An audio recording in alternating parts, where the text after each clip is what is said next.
Riverine Floodplain.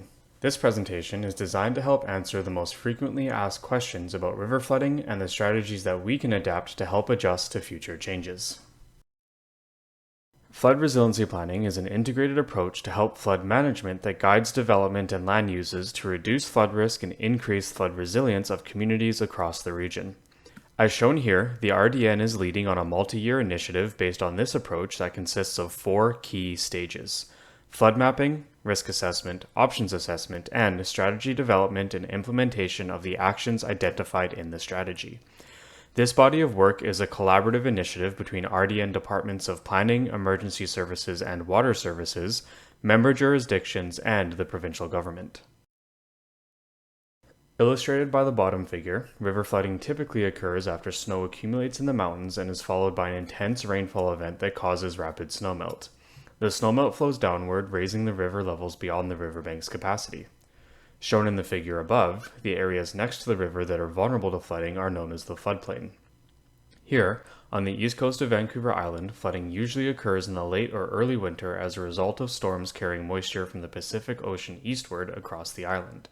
This movement creates high-intensity rainfall and snow accumulation at higher elevations. Regional climate models show a gradual increase in precipitation over the coming years. However, these increases are not evenly distributed throughout a single year. Instead, precipitation will decrease in the summer and increase during the spring, fall, and winter. Future flood hazards, especially in coastal and estuary areas, will be further influenced by storm surge and rising sea levels due to melting ice caps and glaciers, and the expansion of ocean waters caused by global warming. The key purpose of the mapping project is to produce a series of updated floodplain maps. This project builds on previous work and includes acquiring detailed flood mapping and data for the 3 priority floodplains in the region: the Englishman River, Little Qualicum River, and Nanaimo River. Both Englishman and Little Qualicum are currently underway, and the Nanaimo River is scheduled to begin later 2021.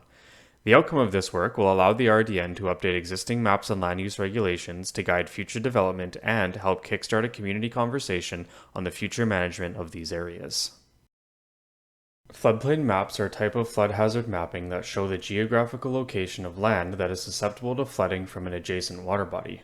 It may also contain additional information such as flood construction levels.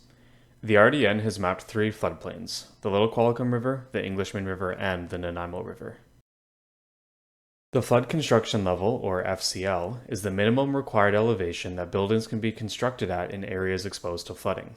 Through the adoption of a bylaw, local governments have the authority to set flood construction levels in flood-prone areas in order to establish a standard for public safety now and into the future. Since flooding affects many different services that the RDN already provides, the region has taken an integrated approach that weaves together land use and emergency planning and infrastructure management. Examples of this approach include the Emergency Management Program for Planning and Response, an emergency alert system, community outreach, online resources for property resiliency, the 2009 Flood Risk Assessment, the Flood Management Bylaw, and the floodplain maps. Gaining local knowledge of your area is always a good starting point, especially if you are new or are soon moving. Options for getting to know your area include asking new or future neighbors, checking historical news articles about local floods, and visiting the local government webpage or contacting the planning department directly to ask for information on flooding and other known natural hazards. Rivers that are known to flood will have existing floodplain maps that are readily available. If you are planning on developing or redeveloping your property, all local governments in the region have policies and regulatory requirements for new development within a floodplain. Depending on the site, options like floodproofing or raising buildings may be feasible. To determine the best approach, a site-specific engineering assessment is generally required and will form part of your development plan. For new construction or projects involving land alteration, the RDN encourages sustainable site planning to help lower the impact of development on the natural environment. When enhancements are needed, soft armoring approaches are preferred because they can better provide erosion protection and do not displace habitat or wildlife. To assist homeowners, the RDN has developed a sustainable site planning guide that maps out each stage of planning your project. This guide is available for free on the RDN webpage. There are many useful online tools available to assist you before, during, and after a flood. Tools, tips, and information can be found at www.rdn.bc.ca. getinvolved.rdn.ca, external websites, and www.2.gov.bc.ca. To find out more, head over to these websites or follow the on-screen links.